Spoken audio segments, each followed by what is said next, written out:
Y de ahí entonces surge la posibilidad de reescribir esto de forma vectorial. Si lo reescribimos de manera vectorial, construimos un vector con las variables y1 hasta yn, y esto lo podemos convertir en el producto de una matriz por un vector.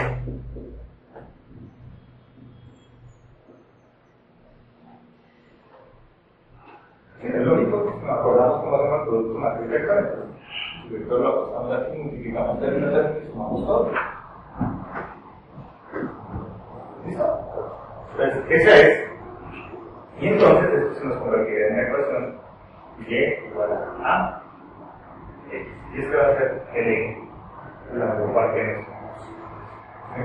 Que es finalmente un sistema de ecuaciones lineales. Este sistema de ecuaciones lineales, pues finalmente hace parte de lo que conocemos nosotros como una función lineal. ¿Pero qué es una función lineal? Es la siguiente pregunta. ¿Qué es una función lineal?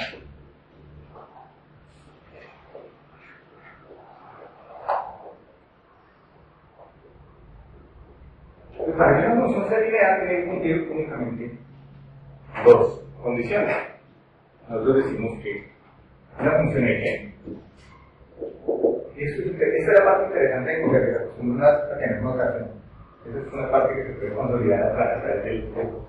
Entonces es una función de Rn en Rn. ¿Sí? Tenemos n elementos, salimos con n elementos. Entonces es una función de Rn. Rn se dice que es lineal. Sí. Cumple con lo siguiente. F de x con y es igual a f de x más f de x. Primera condición. Y en este caso, cuando yo busco los detalles siempre vienen a coordinación. ¿Para qué condiciones? Para todo x y y que pertenecen a el dominio, Rn. Entonces, para entrar, o sea, para cualquier cosa que pongamos aquí, funciona.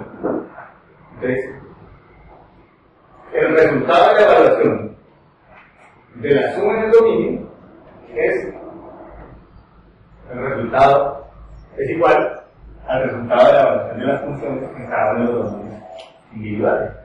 ¿Sí? Y la otra condición me dice que f es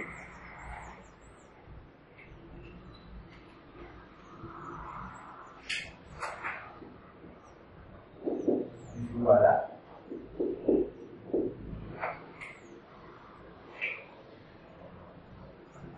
que tiene condiciones para x, cualquier x que pertenece a Rn, y para un alfa que pertenece a los reales. ¿Eso quiere decir que es? Un escalar. ¿Sí? Un escalar. Esto es un escalar y estos son vectores. Y esa es la condición de la linealidad. Por ende, se cumple una condición y esa condición se llama, eso se llama superposición. La superposición es una propiedad muy poderosa desde el punto de vista del análisis que yo puedo hacer, porque eso implica que yo puedo analizar el resultado, la consecuencia de una acción, ¿sí?, como una suma de los resultados de las acciones individuales. ¿Sí? Una acción combinada, ¿sí?, el resultado de una acción combinada será igual a la suma de las acciones, de los resultados de las acciones individuales. Claro, es un elemento bien interesante, yo puedo que no simplifica el análisis. Si yo quiero ver el resultado de algo complejo, puedo hacer el análisis de algo simple y luego sumar cada uno de los resultados. Entonces eso nos da. O también puedo decir, si en lo pequeño pasa algo, ¿sí?, en lo grande pasará tantas veces como la causa. ¿Sí? Y tenemos una causa que tiene un impacto tuviera una causa que fuera alfa veces más grande, tendría impacto alfa veces. Entonces es un elemento muy poderoso a la hora de hacer análisis. Entonces cuando un sistema es lineal, nos ponemos muy felices porque podemos hacer una cantidad de suposiciones, ¿sí?, que usualmente no podemos hacer. Entonces aquí está un ejemplo.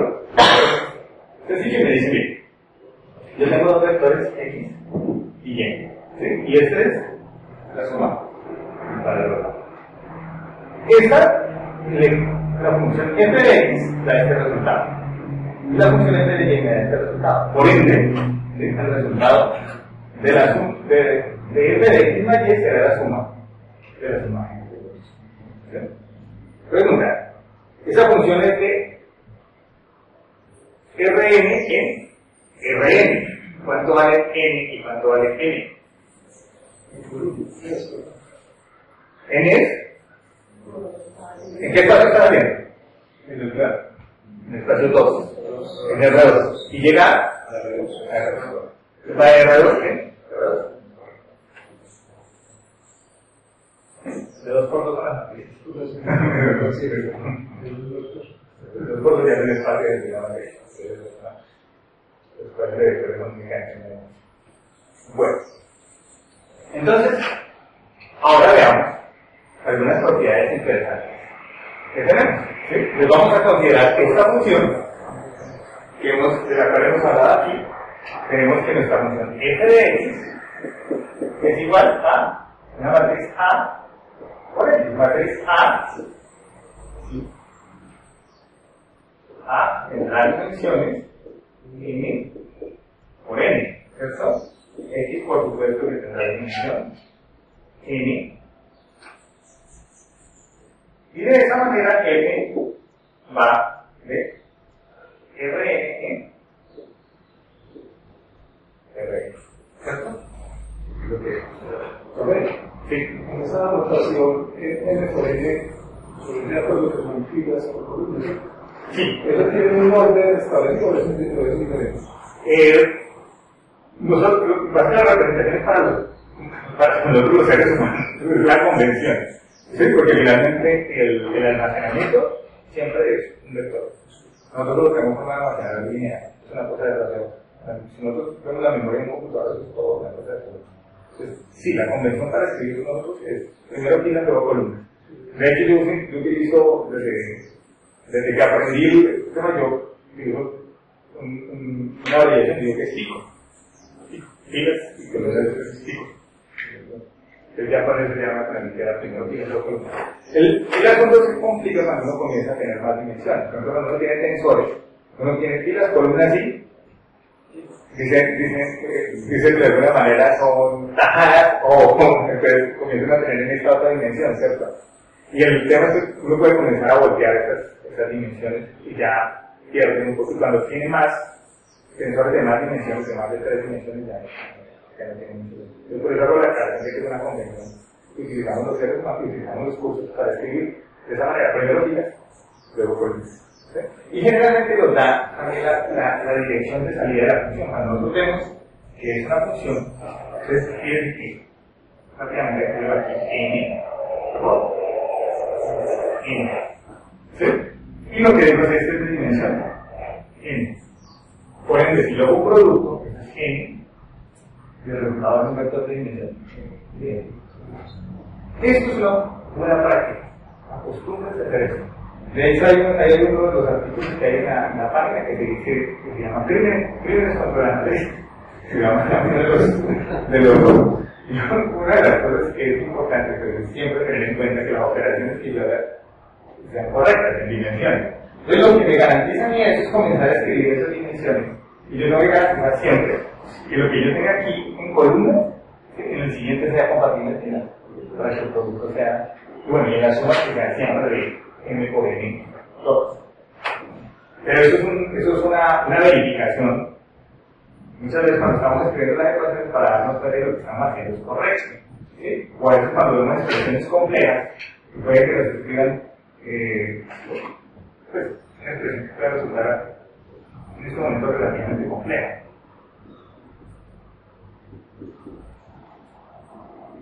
Dígame qué dimensión es eso. De salida. ¿Sí? Lo que es la dimensión de salida, esto es una escala. Esto es una escala. ¿Sí? Porque esta matriz para poder hacer la operación tiene que ser de n por n, ¿cierto? Entonces tiene que ser n por n. Por ende tiene que tener n. Y este traspuesto es 1 por n. ¿Cierto? Entonces este es n por 1. Este es la y esto es el vector traspuesto por este para la única manera que se va a operar es que sea 1 por n. ¿Sí? Y n por 1. Y eso no es escala.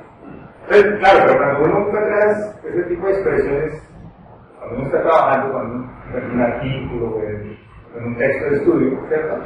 Pues uno lo ve y como le vaina que será, ¿cierto? Pero rápidamente uno puede desembarazarse de qué es lo que es. Porque es muy importante que uno tenga la cabeza con qué está operando. Si estoy operando con un escalar, si estoy operando con un vector, pues estoy operando con una matriz. Porque cada uno pues, tiene unas propiedades distintas, ¿sí? Entonces, cuando yo hago este cálculo, inmediatamente me doy cuenta en qué dimensión estoy trabajando. Entonces es una buena práctica hacer eso. Yo les recomiendo siempre que estén trabajando a hoy, hablando de esta manera. Sigamos. Entonces, este producto, esto siempre es una función lineal. Vamos a ver. Es una función lineal. ¿Sí?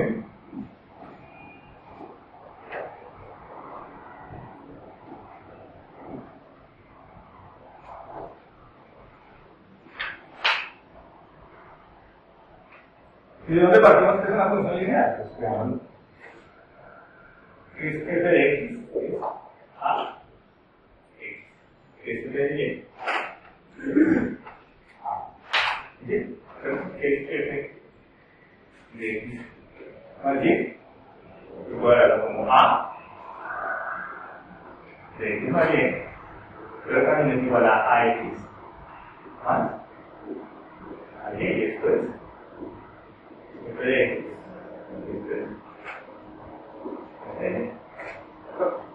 Y así es que prueba uno, cuando uno le dice una función es una lineal, de la prueba que tiene que representar los dos lados. ¿Sí? De igual manera, pues haremos una prueba por el escalar. Entonces podemos decir alfa f de x, alfa a x, ¿cierto? Y f de alfa x es igual a por alfa x.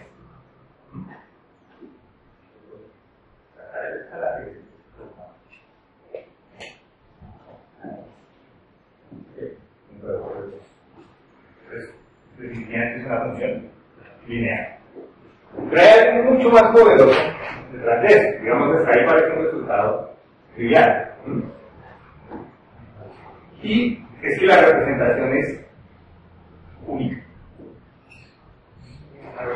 O sea, existe solo una matriz A, ¿sí?, que me construye esa relación. O sea, no hay dos matrices, ¿sí?, que puedan construir esa relación, digamos, entre el espacio de entrada y el espacio de salida, de manera lineal.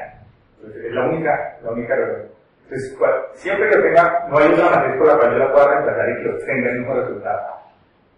Si nosotros vemos la función podemos verlo como si fuera una caja negra, ¿cierto? Una caja donde nosotros colocamos algo a la entrada y obtenemos algo a la salida. ¿Sí? Cuando yo digo que es único, es que el mecanismo de esa caja solo puede ser representado por esa matriz. Yo no puedo reemplazarlo por otro. ¿Sí? Yo no puedo tener otro proceso que sea lineal que haga el mismo trabajo. Entonces, ese es el elemento poderoso que se llama. Y esa única representación va a tener pues, unas implicaciones que nos van a ayudar en un futuro. Y entonces decimos que y igual a x es una representación concreta de una función lineal de x. Entonces, ¿cómo podemos interpretarlo ya desde el punto de vista físico? Hasta ahí estábamos hablando de manejar. Desde el punto de vista físico, nosotros podemos decir que la relación que Y, por ejemplo, puede ser una medición o una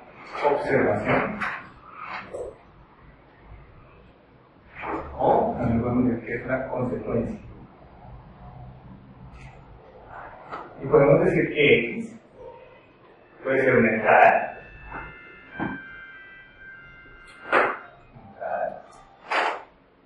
¿sí? Puede ser una causa, puede ser una acción.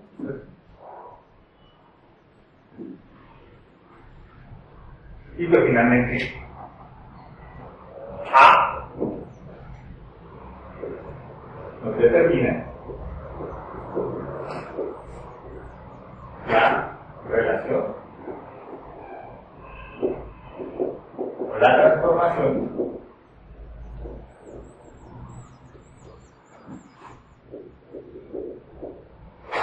de X a Y. Eso quiere decir la transformación de entrada en salida, de causa en consecuencia, de entrada en observación, ¿sí? O de acción en consecuencia. ¿De acuerdo? Entonces, fíjense que es como la necesidad de ese modelo causal. Ya tenemos una máquina que nos permite predecir, al menos en una dirección, podemos decir, si yo hago tal cosa, ¿cuáles serán las consecuencias? Entonces, ¿qué interpretaciones tienen los términos A y J? ¿Sí? Entonces, si nosotros recordamos, digamos, Y1 es A11, X1 más, A12, X2 más, hasta A1N, Xn. Y así podemos decir, por ejemplo, tenemos un término cualquiera, que decimos Y sub J, que bueno, Y sub I, que es igual a A11, a I1 X1 más a I2 X2 más a IJ XI J más a sub IN XN. Entonces finalmente nosotros podemos ver cada una de estas filas, ¿sí? Cada uno de estos Y sub I lo podemos ver como Y sub I es igual a qué? A la sumatoria de los A sub I J X y J con J variando desde 1 hasta N. ¿Sí? Nosotros arrancamos A sub 1 X sub I 1, ¿cierto? A sub I 2 X sub no hay pero Y es A sub J.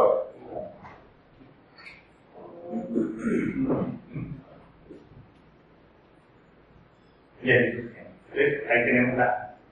Y finalmente nosotros podemos decir que A sub I J nos da el impacto que tiene. El impacto que tiene la variable J décima o la entrada J décima en la salida y décimas. Es la verdad. Entonces algunos pueden llamar a eso ganancia. ¿Sí? Algunos pueden llamar a ese término ganancia. Yo puedo tener en un momento dado, si yo les digo, por ejemplo, el término A34 es igual a 0, ¿qué estoy diciendo? Estoy diciendo que a la salida 3 no le impacta la entrada 4. O si yo veo que, por ejemplo, A sub 2, 1 es muchísimo mayor que A sub 2, 7. Colocámoslo en magnitud. Entonces yo digo que a la salida 2 le impacta mucho más la entrada 1 que la entrada 7. También podemos verlo si yo digo A sub 2, 1, por ejemplo, es mucho mayor que A sub 4, 1. ¿Qué puedo decir?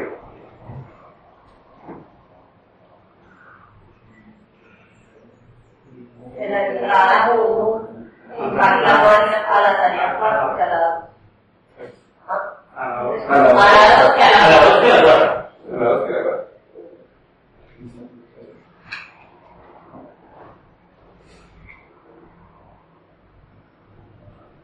Y eso es lo que tenemos. ¿Qué otras relaciones podemos encontrar? Por ejemplo, ¿qué pasa si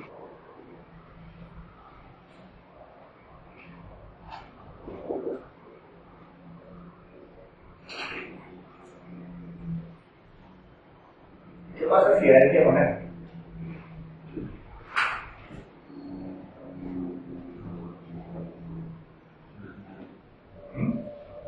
¿Qué puedo decir? Son los que cada uno son los de cada uno.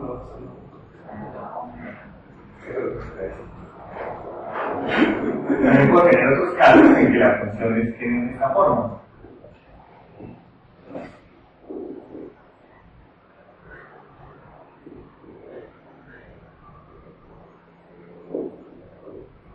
Y eso se llama triangular superior.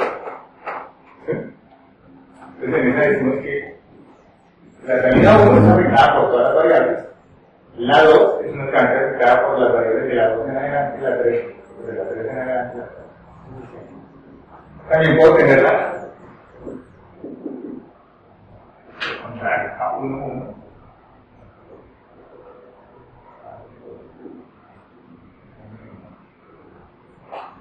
Pero aquí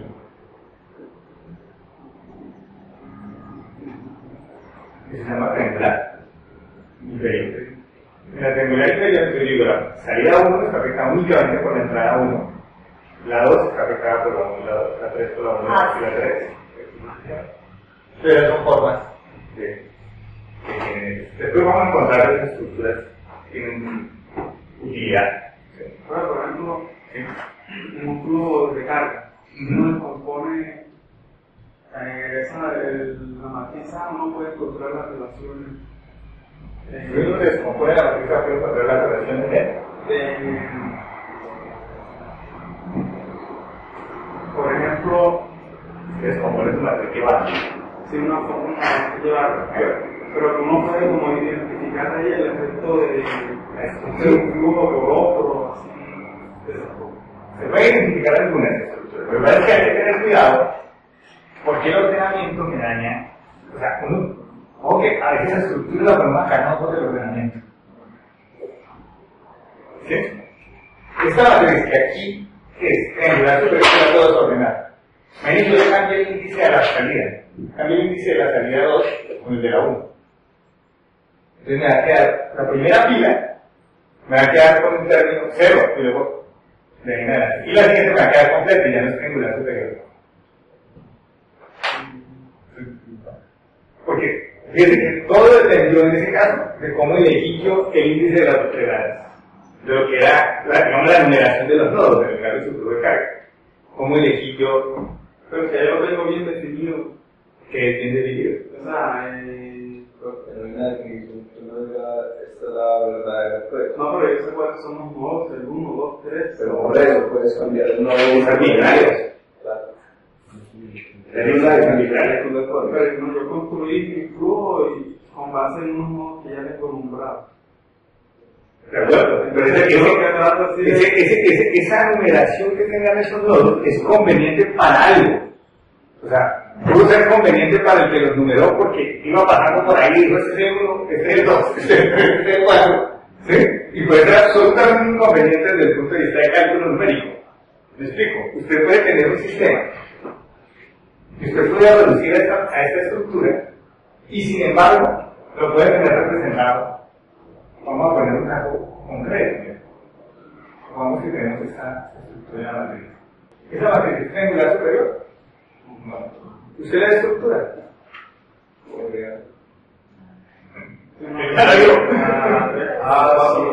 Claro, si uno cambia el orden de los fíjate que el orden no me altera. O sea, es donde publico mi vector de salida, la variable que yo quiero saber. Es el orden de estas ecuaciones lineales que yo lo puedo cambiar y no estoy alterando el resultado. La relación se mantiene, la relación entre variables se mantiene.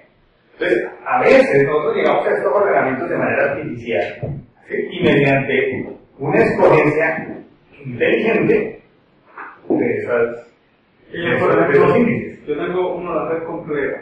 Yo armo mi matriz de bus ahí con una red completa.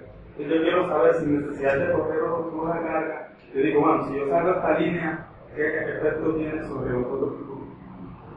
Lo puedo saber a partir de... Sí, incluso de algo más simple que no tiene la llevada. La llevada es un reflejo de la matriz de conectividad con parámetros.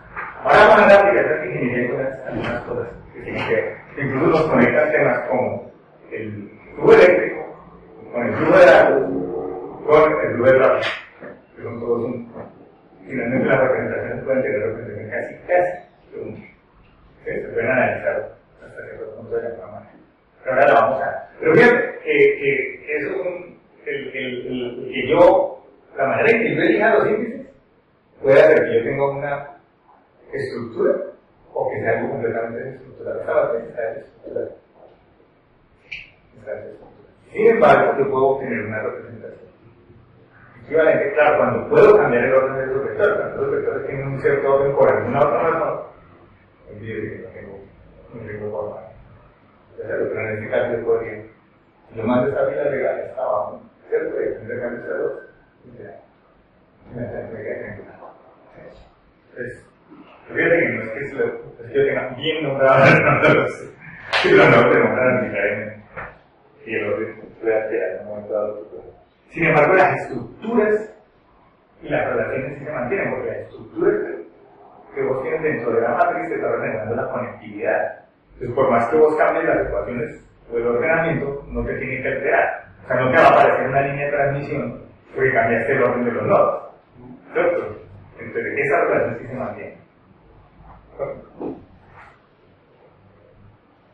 Vamos a ver los ejemplos de ingeniería.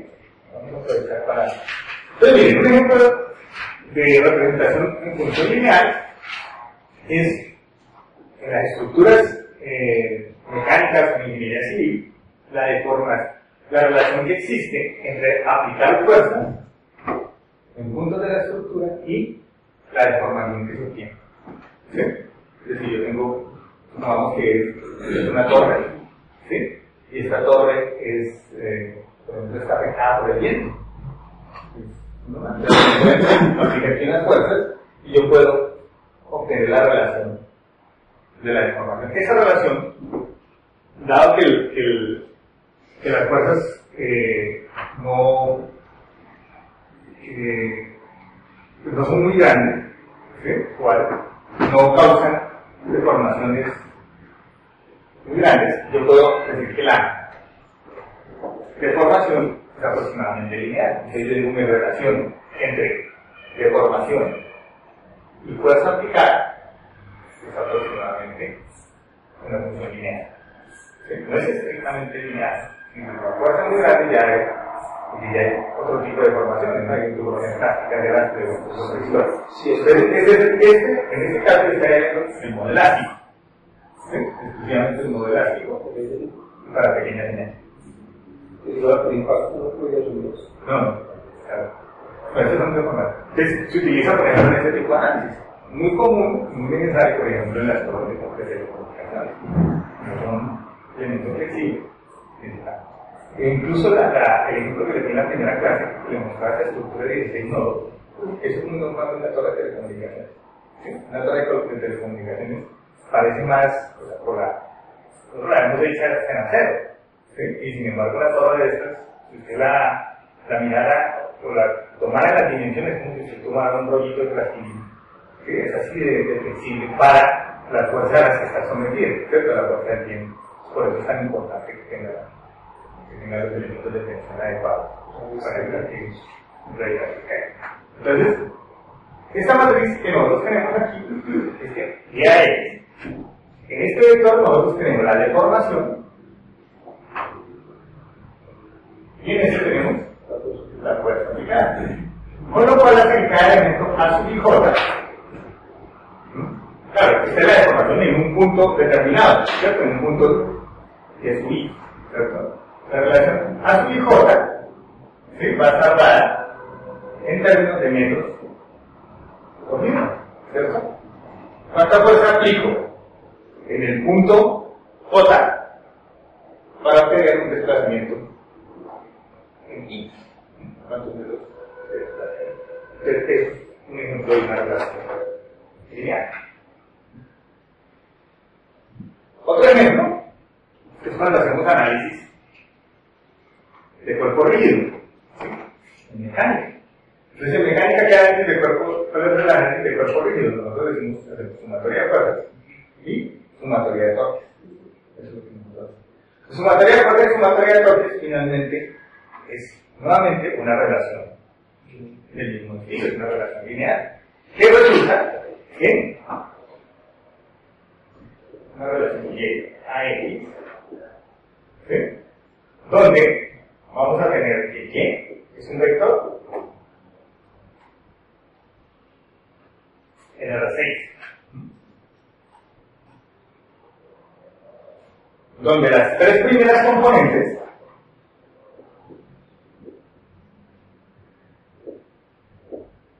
es la fuerza total y Y4, Y5 y Y6 es un torque. ¿Sí? Entonces eso nos da los dos modos, nos da el modo, digamos, lo que nos generaría el desplazamiento del objeto y la rotación del objeto. Entonces eso nos permite básicamente modelar cualquier elemento del cuerpo libre, ¿cierto? Un avión se puede modelar así, se puede modelar de esta manera y usted termina teniendo esto. Claro, fíjense que el vector de entrada X, que sí puede tener cualquier número de dimensiones, porque tiene que ver con los puntos donde yo puedo aplicar torque o fuerza. ¿Sí? Ese va a estar pegado en todos los elementos. X1, X2, X3, X4. Es decir, en X1, X2 y X4 yo aplico fuerzas. Este cuerpo que tiene este centro de gravedad se le aplica fuerza aquí, fuerza aquí, fuerza aquí. Entonces, ¿yo qué hago? Proyecto la sumatoria de fuerzas para saber en qué dirección se va a mover el cuerpo. ¿Sí? Pero a la vez esas fuerzas, ¿qué van a causar? La rotación. Entonces se refleja en la sumatoria de torques. Entonces en el torque, en uno de los modos que yo tenga, si tomamos el de esta dirección, pues estaremos sumando esta fuerza con este brazo, pero como es fuerza por el brazo y el brazo tiene posición fija, entonces es una relación lineal. ¿Sí? Entonces si yo fuera a calcular ese, supongamos que este era el primer torque, o sea, este era Y4, este es el primer torque que tenemos ahí. Si este Y4 sería el término A41, me daría la longitud de este brazo, ¿sí? Y con la proyección de la fuerza. La proyección de la fuerza.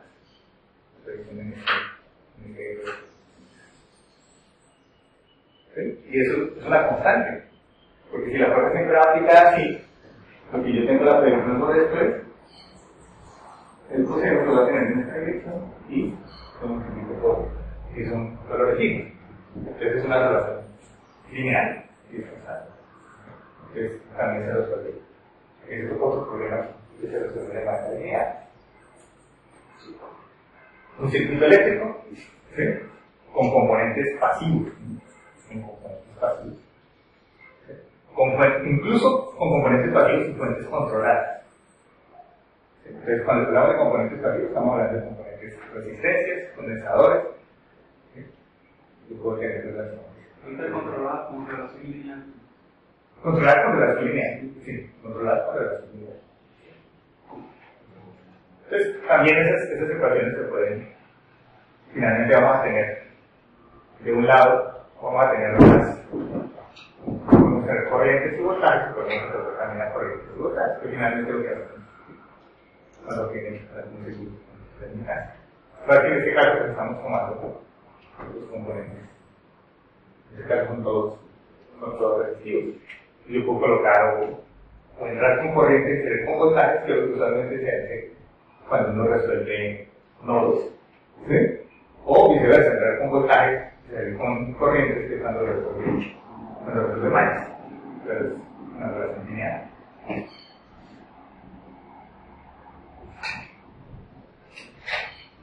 si nosotros vemos incluso los cálculos de posición final y velocidad debido a fuerzas aplicadas. Es curioso que usualmente vamos a tener la tendencia a ver esto como un problema netamente de ecuación diferencial, ¿cierto? Porque nosotros decimos la fuerza aplicada, ¿sí?, se va acumulando, se va integrando en el tiempo, ¿sí?, en la posición, ¿sí? Se va integrando una vez la velocidad y dos veces en la posición. ¿Sí? Eso es lo que nosotros queremos. Sin embargo, las relaciones se pueden, cuando uno coloca, y eso vamos a hacer un ejercicio de estilo, nosotros podemos determinar la posición final y la velocidad final, ¿sí?, a partir de las fuerzas aplicadas en instantes discretos. Si lo aplicamos en instantes discretos, y podemos calcular esa integral. ¿Sí? Y es relativamente simple. Si yo tengo una serie de vectores, un vector por ejemplo x1, x2, y supongo que esos son los valores que ha tomado una función en un momento dado. Si yo quiero calcular la integral, me basta con multiplicarla por un vector de 1. ¿Sí? O de 1 dividido en 1 y multiplicado por un escalar que sea, digamos, el paso que tuvo la función. Como está en X, se queda sobre el delta. Y finalmente, recuerden que nosotros que hacemos cuando hablamos de integral, ¿sí? Bueno, la altura, ¿sí? Tomamos todas las alturas, cada vez vamos multiplicando por la base, no es muy diferente. O sea que vamos a tener la integral de esta X. Entonces podemos, el cálculo de la integral se puede hacer desde el punto de vista numérico, ¿sí?, como un cálculo lineal. Una relación. Claro, entonces no resulta extraño que si yo tengo las fuerzas aplicadas aquí, yo puedo calcular esa integral que resolver para la velocidad y puedo también tener la integral y resolver para la posición. Otras aplicaciones en geología, ¿sí?, prospectiva. Entonces, en este caso, la relación se construye de la siguiente manera. Nosotros tenemos un terreno, esta es la superficie y este es el subsuelo. ¿Sí?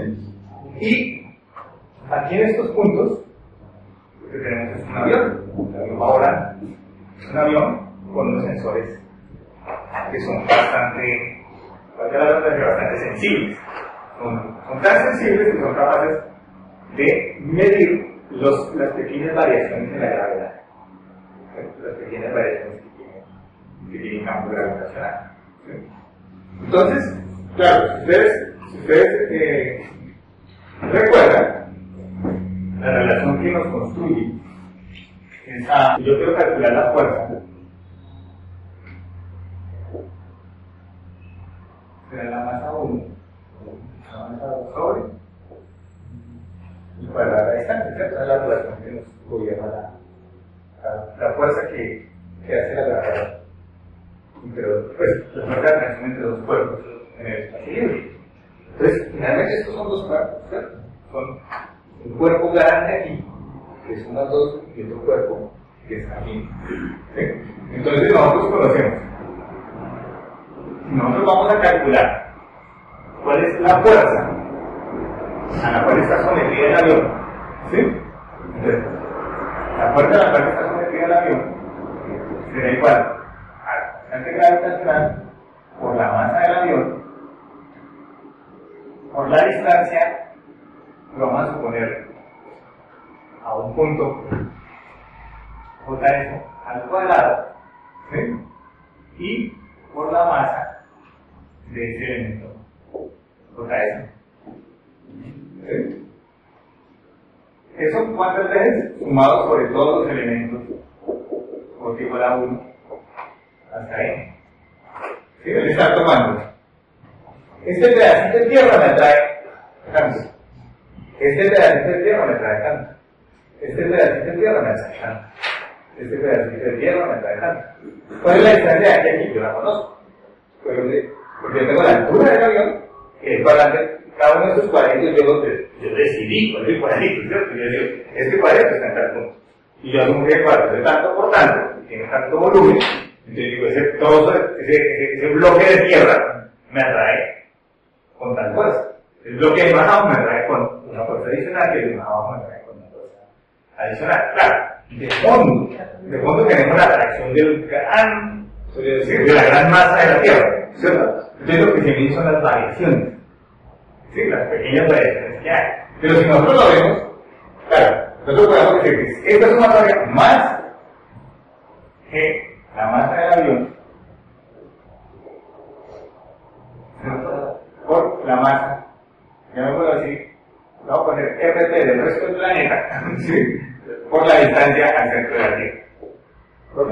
¿Sí? Eso es lo que Entonces lo que yo estoy diciendo es yo sé que esto es una superficie determinada, pero hasta ahí esa Tierra me atrae con esa forma. Pero de ahí en adelante, todas las otras variaciones que yo tenga en esa gravedad son debidas a lo que tengo en la cercanía, en la superficie. Y eso es lo que soy.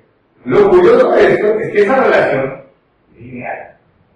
¿Sí? ¿Por qué? Yo me quito este término, llamamos a estar la fuerza del resto de la Tierra, del resto del planeta, y me quedará la fuerza de atracción, llamémosla en un punto, desde la posición I, la fuerza de la posición I, la fuerza cuando el avión está en la posición I, ¿sí? Será igual, menos la fuerza del resto del planeta, y fíjense que esta relación se convierte en una relación que es prácticamente lineal, porque yo conozco este punto, esto lo conozco, o sea, esta relación yo conozco, pues prácticamente lineal. Yo conozco esto, que es la masa del avión. Conozco la distancia del cuadrito porque yo sé a qué altura estoy volando y yo sé el cuadrito donde lo decidí que quedaba, ¿cierto? Que tan profundo era. ¿Sí? Conozco esta constante, solo me queda eso. Entonces fíjense que el término que me va a relacionar la masa J con la fuerza del punto es una relación lineal. Eliminar lo que está. Esta va a ser una constante para todo el vuelo. ¿Sí? Para todo el vuelo es una constante. Y de esa manera se puede hacer perspectiva grande. Se miden pequeñas variaciones en la gravedad y de esa manera se puede reconstruir. Claro, entonces el problema se convierte en, dadas las mediciones que yo tengo de la gravedad, que son realmente estas cosas las que estoy midiendo, como tengo, yo tengo las mediciones en cada uno de los puntos, de su 1 hasta de su n, de su i, ¿cierto? Donde está el avión, será igual a, en cada punto será n, na, es una constante. Pero por lo que R, una perspectiva distante será R11 al cuadrado. ¿Sí? Esto es lo que comienza a cambiarme, que me da dando los, ¿sí? Que NA R1 al cuadrado, y así sucesivamente. Y como es que todo esto es conocido, este término, y aquí el incógnito que me queda es la masa 1 hasta la masa N. Que yo puedo calcular y es una relación lineal. Nuevamente. Y yo puedo definir la resolución. ¿Sí? Si yo tengo suficientes puntos arriba, lo puedo resolver para ir. Entre más puntos tenga arriba, más. Entonces, claro, lo que se hace es que se trata de hacer continuo, ¿no? Se trata de tomar la cosa de manera continua. A medida que se va volando, entonces el avión está en tal posición, me dio tal gravedad, siguiente instante, mi posición tal.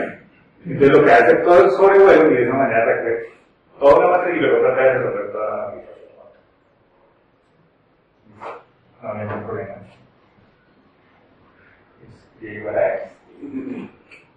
Esto es lo que yo estaba explicando. Que alguien en la geometría y la física es el problema. Y cada uno de los depende de la necesidad que tenga la Tierra. Un sistema térmico también lo podemos ver de la misma manera. ¿Cierto? Nosotros podemos tener en este caso, tenemos es una placa, tenemos 4 elementos calefactores, y tenemos múltiples puntos de medición. Entonces yo puedo encontrar la relación que existe entre el calor aplicado y la temperatura alcanzada por cada uno de esos puntos. Es una relación normalmente que se puede ver en la línea. no es gratuito que tengamos, no es gratuito que utilicemos modelos lineales para esos casos. Si yo quiero calcular la iluminación sobre una superficie, también es una relación lineal. En este caso yo tengo la potencia que tiene cada una de las lámparas y quiero saber cuál es la iluminación que obtengo definitiva sobre esa superficie. Entonces, yo puedo calcular la relación, finalmente la relación está por esta manera. Cada uno de los A y J, ¿sí? Aquí ustedes lo ven, es una relación incluso parecida, ¿sí? Funciona con el inverso del cuadrado de la distancia. Y tiene en cuenta el ángulo de incidencia. El coseno del ángulo de incidencia me da. Y tiene los casos en los que utiliza el máximo entre el coseno de θ y j y 0. ¿Para qué? Para los puntos que quedan ocultos, los puntos que son de sombra, van a quedar completamente, no va a tener incidencia esa lámpara. Si yo tuviera eventualmente un plano que fuera bastante vertical, ¿sí? Posiblemente una lámpara que estuviera de este lado no me incide por ese plano. Eso, el coseno del ángulo formado entre el director y la normal del plano, ¿sí? Me da un ángulo me da un coseno que es negativo, es decir, está por debajo de los 100, está entre menos 180, ¿sí? y entre 180 y 0. Un ángulo que queda por la regla de iluminación. Únicamente cuando está entre 0 y 180 tengo la iluminación. Entonces por eso tiene este máximo aquí entre los dos lados. Y ya con eso obtenemos. Entonces, prueba de luminotecnia de esa manera también una relación lineal, y el modelo no es, yo lo veo como un modelo complejo. Entonces, ya nos vamos dando cuenta que lo que nosotros tenemos aquí es nuevamente una causa, una consecuencia, y esto comienza a constituirse en el modelo. Ese es el modelo matemático que nosotros tenemos. Ese es el modelo que nos construye la relación entre las caras y las áreas. Bueno, un ejemplo es también la interferencia que nos puede generar un sistema de transmisión. Esto es muy normal para finalmente lo que nosotros aquí queremos ver. Aquí se supone que las transmisiones y la información yo la quiero llevar, son transmisiones individuales, ¿sí? Entonces yo quiero que exista únicamente comunicación entre el punto de salida. Yo establezco que el índice es el índice de la comunicación. Yo quiero que la comunicación se dé entre 1, 1, entre 2, 2, entre 3, 3, pero que no haya comunicación entre 1, 2, 2, 3, porque eso es lo que se llama crosstalk, es interferencia. Sí, se llama crosstalk, es curioso. Hoy en día, posiblemente ustedes no comprendan ese término, pero cuando existiera telefonía análoga, usted podría escuchar a veces a sus vecinos. ¿Sí? Sí, lo escuchaba por un efecto de inducción. Sí, porque finalmente la comunicación pasaba, ¿sí? Iba por esos cables que inducían en la otra línea, inducía el campo y terminamos escuchando la conversación del otro, se llama crosstalk, ¿sí? La charla cruzada, ¿cierto? Hoy en día pues, es muy difícil porque como la comunicación va digital, la interferencia difícilmente es inteligible, ¿cierto? Pero la palabra quedó, por la expresión quedó para las comunicaciones, se llama crosstalk. Entonces, finalmente, en este modelo, si nosotros hablamos de que P es la potencia que se transmite y S es la potencia que se recibe, nosotros podemos decir que queremos una relación que nos muestre la relación entre la potencia transmitida y la potencia recibida, y lo que nosotros queremos finalmente es tener ese canal y el canal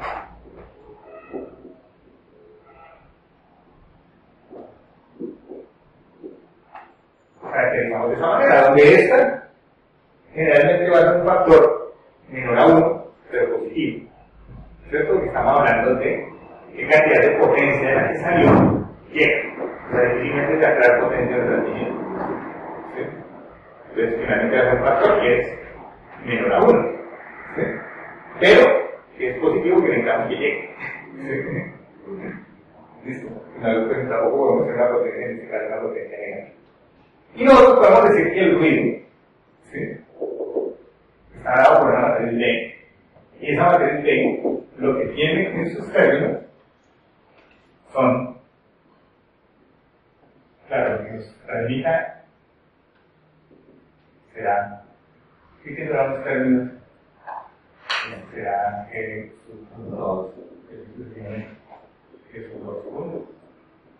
¿Qué nos habla? Es de que ellos y los demás nos meten en la comunicación, que eso es lo que las otras comunicaciones contribuyen a la.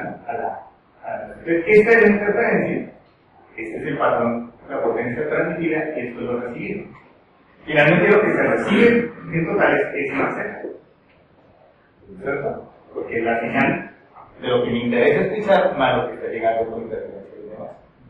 Y esto será, en este caso, y eso es una manera de modelar los canales. Entonces, nuevamente es otra aplicación que tenemos. Otra aplicación son los costos de producción. Los costos de producción, aquí hay un entonces, yo puedo construir mi matriz A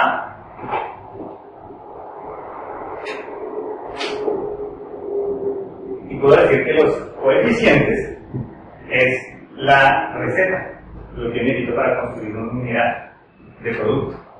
Entonces, vamos a suponer que nosotros decimos que Y sub I será entonces 3 veces X sub 1 más 2 veces. Para el producto 1 necesitamos 3 partes del producto 1, 2 partes del producto 2 y nada del producto 3. ¿Sí? Y eso, para producir Y sub 2 necesitamos 2 partes del producto 1, no necesitamos nada del producto 2 y necesitamos una parte del producto 3. Esa es la receta. Son los productos que nosotros fabricamos. ¿Sí? Entonces, ¿qué cálculos podemos hacer? Claro, podemos nosotros ver nuestra matriz bien, decimos que nuestra matriz es 3, 0, 2, 0, 1, ¿cierto?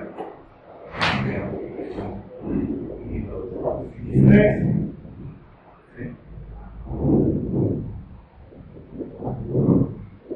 Entonces, si yo quiero calcular el costo de producción, es muy sencillo, yo puedo ver el precio de la materia prima 1, de la materia prima 2, de la materia prima 3 y voy a obtener el costo de producción de Y1 y de Y2. Entonces, eso es directo, yo puedo aquí el precio. Si necesito 2 veces, precio por unidad. Si necesito 3 veces de lo primero por el precio, pues el precio de la materia prima. 2 veces por el precio de la otra, y ahí tengo el costo. Ahí tengo el costo de producción. Las filas de A, pues van a ser el pedido, porque la hoja de pedido. La hoja de pedido es que necesito 3 de esta, 2 de esta, por cada unidad que yo vaya a producir. La fila de A. Claro, yo puedo devolver, entonces, bueno, si yo quiero producir, ¿sí? Un vector. Y yo quiero producir 3 unidades de A de 1 y 2 unidades de 2. ¿Sí? Y yo quiero saber qué cantidades necesito. Entonces es bien sencillo. Claro. Yo quiero decir que quiero producir 3 unidades del producto 1 y 2 unidades del producto 2. ¿Qué pedido tengo que hacer?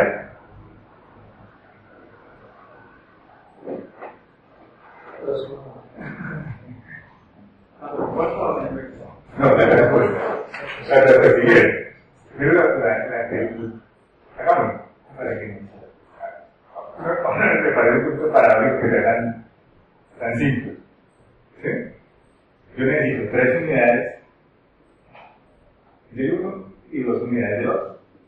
Y aquí me dan las cantidades de pedidos que tengo que hacer. 3 por 3 son 6, más 2 son 8.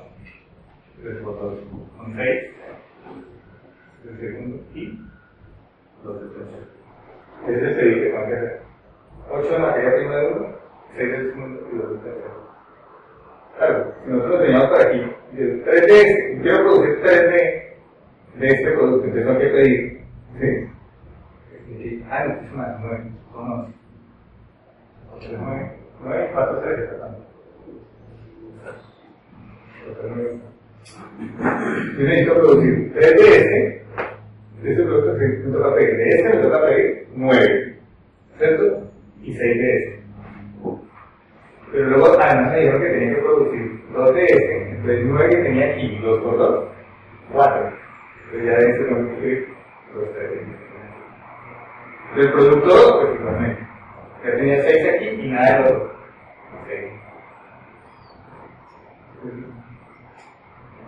De esa manera que se puede ver el costo. Y si nosotros queremos ver el costo total de producción, el costo total de producción es la R que es el pedido, R más puesto por X, donde X es el costo de la materia prima. ¿Cierto? El pedido por el costo de la materia prima es el costo de producción. Pues el costo de producción. En términos de materias primas, ¿no? Adicional de energía orgánica. Eso es en producción. Igualmente tenemos redes de tráfico y flujos. Entonces, aquí también podemos hacer análisis muy parecidos. En este caso, nosotros tenemos la red de tráfico. Nosotros vamos a tener.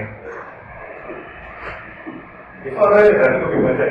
Redes de tráfico de datos. Pueden ser.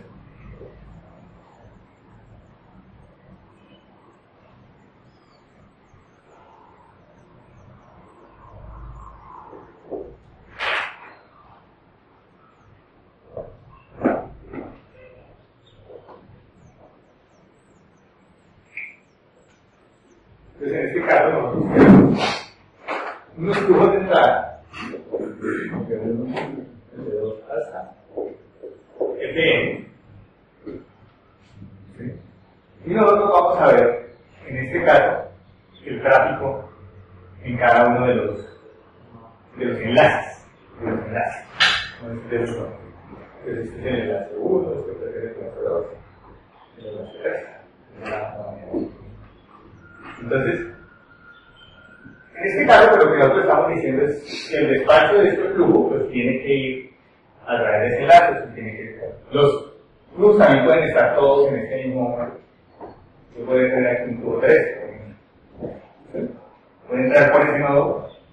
Supongo que el flujo 1 va únicamente a través de este. Supongo que el flujo 3, por ejemplo, podría venir para acá. Cuando está hablando de los flujos, son flujos específicos que tienen un destino. Entonces, no los flujos totales que se están planteando. Entonces, ahí yo tengo mi matriz A y J. ¿Sí? Mi matriz A. Puede tener estructuras de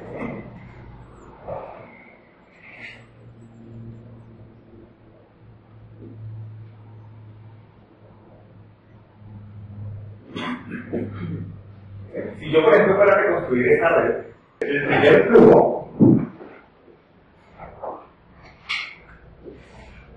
utiliza el enlace 1. ¿Sí? El flujo 1. El segundo flujo utiliza el enlace 2 y 3. Flujo 2 utiliza el enlace 2. El enlace 2 utiliza el enlace 3. El tercer flujo utiliza el enlace 1 y el enlace 2. Entonces tiene que estar unido. Esto puede estar entrando entre el 2 para este flujo 2 entra aquí, ¿cierto? El flujo 3 utiliza 1 y 2. El flujo 3 entra aquí, utiliza 1 y 2. Y el 4 utiliza únicamente el enlace 3. Flujo 4. Utiliza únicamente el enlace 3. Entonces, ahí está. El tráfico en 1,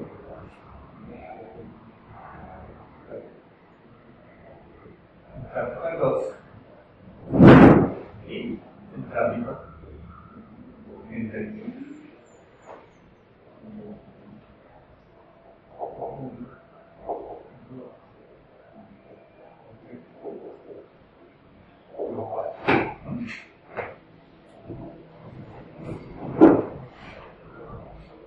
Entonces, cada uno de estos flujos nosotros los podemos ver de distinta manera. Eso son, por ejemplo, paquetes de datos que quieren viajar de un lugar a otro. ¿Sí? Vamos a ver los paquetes de datos que quieren. Pero, fíjense que no me identifican el nodo de entrada, sino identifican los que tienen una ruta determinada. O sea, los nodos, los del flujo 1, son los que querían ir, por ejemplo, del nodo 1 al nodo 2. Los del 3 son los que quieren ir del nodo 1 al nodo 3. ¿Sí? Entonces, son los que tienen específicamente ese viaje programado, digámoslo así. Tienen ese origen y ese destino, ¿no? Y pues, supuesto que los del flujo 1 y los del flujo 3 comparten una ruta. Y al compartir una ruta, un incremento del flujo 1 y del flujo 3 afecta el tráfico, ¿no? Entonces, un incremento del flujo 1 y un incremento del flujo 3 aumenta el tráfico en 1. ¿Sí? Lo mismo podemos pensar nosotros en matrices de origen-destino, que nosotros estamos hablando del medio. ¿Sí?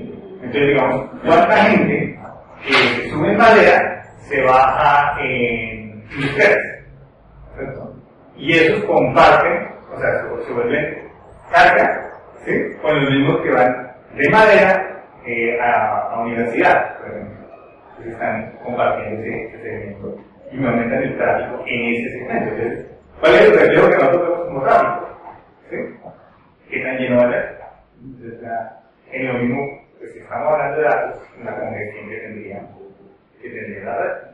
Entonces, eso es partiendo de que nosotros tenemos un origen indistinto. Esa es la manera en que nosotros podemos modelar. Si yo tengo una cantidad de pasajeros, que van a lado, que será la carga que tiene cada uno de los enlaces. Entonces, entre madera y Caribe, tengo una carga y tengo otra entre Caribe.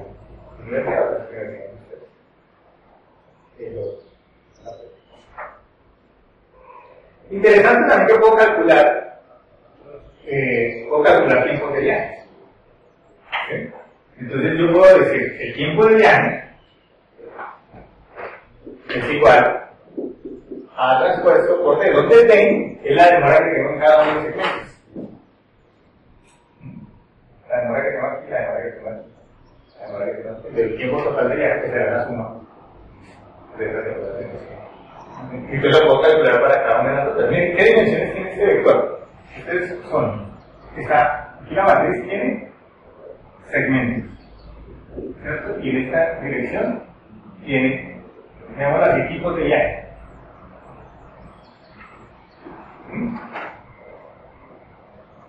Esta matriz en esta dirección tendrá tipos de viaje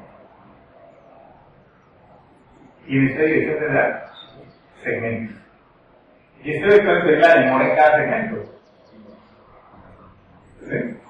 Entonces la suma de cada segmento me dará la demora de cada tipo de viaje. ¿Sí? Y lo mismo también en redes de datos. Entonces la red de datos lo que hace es que tiene, generalmente ustedes ven lo que hablan de la latencia. Cuando se mide la calidad de una red, la latencia está muy relacionada con el retardo que tiene transporte. Y el retardo que tiene transporte generalmente está dado porque el paquete puede no entrar aquí y ser transportado en todo uno a otro. Entonces, también aquí se nos aplica como un principio. Bueno, vamos a dejar por hoy hasta aquí. La próxima clase vamos a ver linealización, que es la herramienta que nos permite convertir el resto del mundo al mundo que estamos conociendo.